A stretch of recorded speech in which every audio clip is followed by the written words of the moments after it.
Kaska.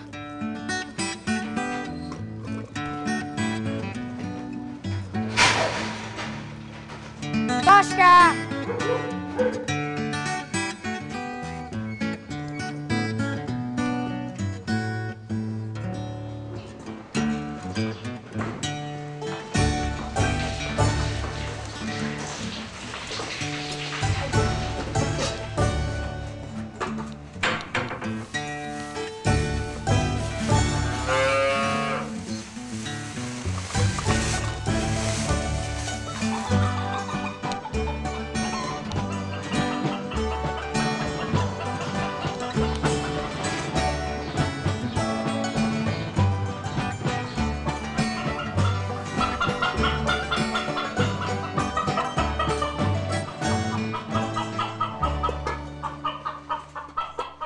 Ik ben hier bij mijn oom en tante op een workerij.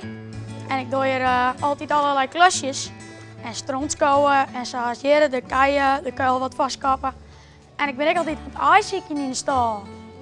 Nou, en daarom heb ik je eigenlijk, ik bellen. Van om even te informeren dat ik wat leuks zie. En toen dacht ik van ja, ik ben aan het ijszieken. En samen die niet tussenaan vond ik een memmenkip met lietse piekjes. En in de zomer heb ik dat wel eens vaker. Maar ja, in de winter piekjes, dat is natuurlijk wel heel erg bijzonder. Dat denk ik, dat is wat leuks voor heer.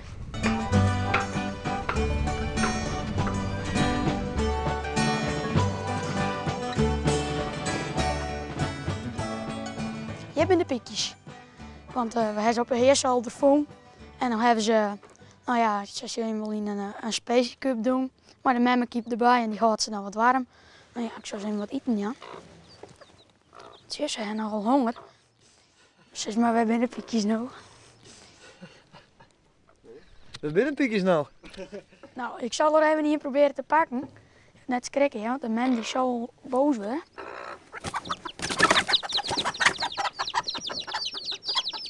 Nou, best wel wat wild.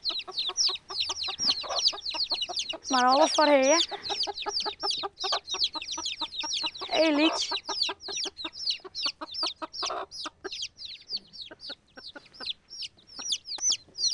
Jij was nog een tutie? Ja.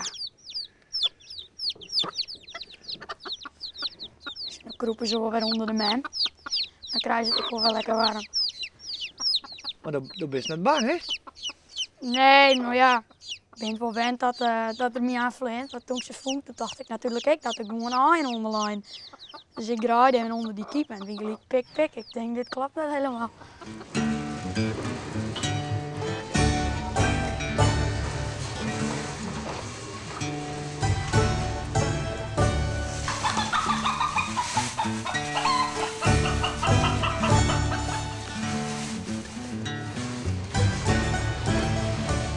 Hoe vaak wist je? Op een workerij? Nou, sowieso 2 keer per week of zo. Wanneer had ik maar ken het lauwst, zo vaak mogelijk. Ja, hè? Ja, ik vind het hier helemaal super. Wat tussen de kei helpen en kijk er erover wat, het ijsziekje vooral ik. Dus dat was letterlijk boer worden. Ja, heel graag natuurlijk, maar ja. Dan ben je bij mijn oom op een workerij en die had ik al een zoon, een opvolger. Dat misschien dat ik het daarna ook kan nemen, maar misschien had hij ook wel een zoon en dan gaat hij weer voor natuurlijk. Maar als leenwerker of hobbyboer erbij en dan een hoog beroep, wie weet, misschien werk ik later wel bij heer. Dat zien we wel. Nou, daar is de praatjes wel voor. Ja, dat is er wel meer.